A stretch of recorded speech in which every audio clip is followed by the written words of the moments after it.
The Phantom Tollbooth by Norton Juster. Chapter 1. Milo. There was once a boy named Milo who didn't know what to do with himself. Not just sometimes, but always. When he was in school, he longed to be out, and when he was out, he longed to be in. On the way, he thought about coming home, and coming home, he thought about going. Wherever he was, he wished he were somewhere else, and when he got there, he wondered why he'd bothered. Nothing really interested him, least of all the things that should have. "It seems to me that almost everything is a waste of time," he remarked one day as he walked dejectedly home from school. "I can't see the point in learning to solve useless problems, or subtracting turnips from turnips, or knowing where Ethiopia is, or how to spell February." And, since no one bothered to explain otherwise, he regarded the process of seeking knowledge as the greatest waste of time at all. As he and his unhappy thoughts hurried along, for while he was never anxious to be where he was going, he liked to get there as quickly as possible, it seemed a great wonder that the world, which was so large, could sometimes feel so small and empty. "And worst of all," he continued sadly, "there's nothing for me to do, nowhere I'd care to go, and hardly anything worth seeing." He punctuated this last thought with such a deep sigh that a house sparrow singing nearby stopped and rushed home to be with his family. Without stopping or looking up, Milo dashed past the building and busy shops that lined the streets, and in a few minutes reached home, dashed to the lobby, hopped into the elevator, 2, 3, 4, 5, 6, 7, 8, and off again, opened the apartment door, rushed into his room, flopped dejectedly into a chair, and grumbled softly. Another long afternoon. He looked glumly at all the things he owned.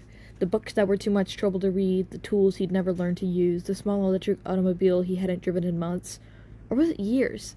And the hundreds of other games and toys and bats and balls and bits and pieces scattered around him. And then, to one side of the room, just next to the phonograph, he noticed something he had certainly never seen before. Who could possibly have left such an enormous package, and such a strange one? For while it was not quite square, it was definitely not round, and for its size it was larger than almost any other big package of smaller dimension that he had ever seen. Attached to one side was a bright blue envelope, which said simply, "For Milo, who has plenty of time."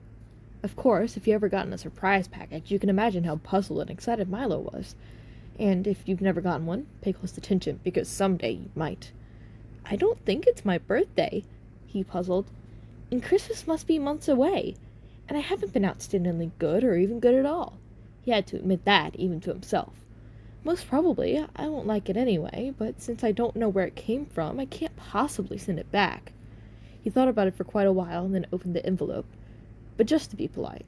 "One genuine turnpike toll booth," it stated, and then it went on. "Easily assembled at home, and for use by those who have never traveled in lands beyond."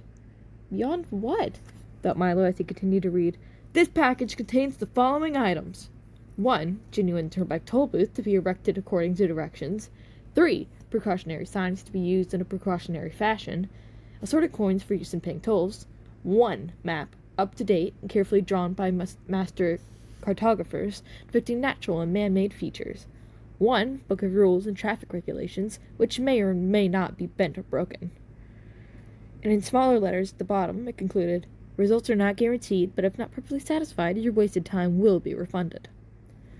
Following the instructions, which told him to cut here, lift there, and fold back all around, he soon had the toll booth unpacked and set up on its stand.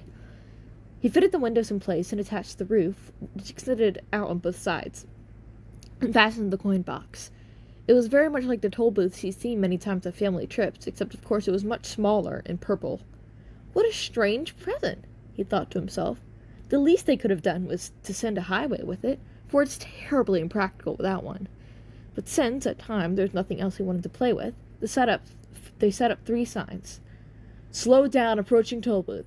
Please have your fare ready. Have your destination in mind," and slowly unfolded the map. As the announcement stated, it was a beautiful map, in many colors, showing principal roads, rivers and seas, towns and cities, mountains and valleys, intersections and detours, and sites of outstanding interest, both beautiful and historic. The only trouble was that Milo had never heard of any of the places it indicated, and even the names sounded most peculiar. "I don't think there really is such a country," he concluded after studying it carefully. "Well, it doesn't matter anyway," and he closed his eyes and poked a finger at the map. "Dictionopolis," read Milo slowly when he saw what his finger had chosen. "Oh, well, I might as well go there as anywhere." He walked across the room and dusted the car off carefully. Then, taking the map and rulebook with him, he hopped in and, for lack of anything better to do, drove slowly up to the toll booth. And he deposited his coin and rolled past. He remarked ruefully, "I do hope this is an interesting game, otherwise the afternoon would be so terribly dull."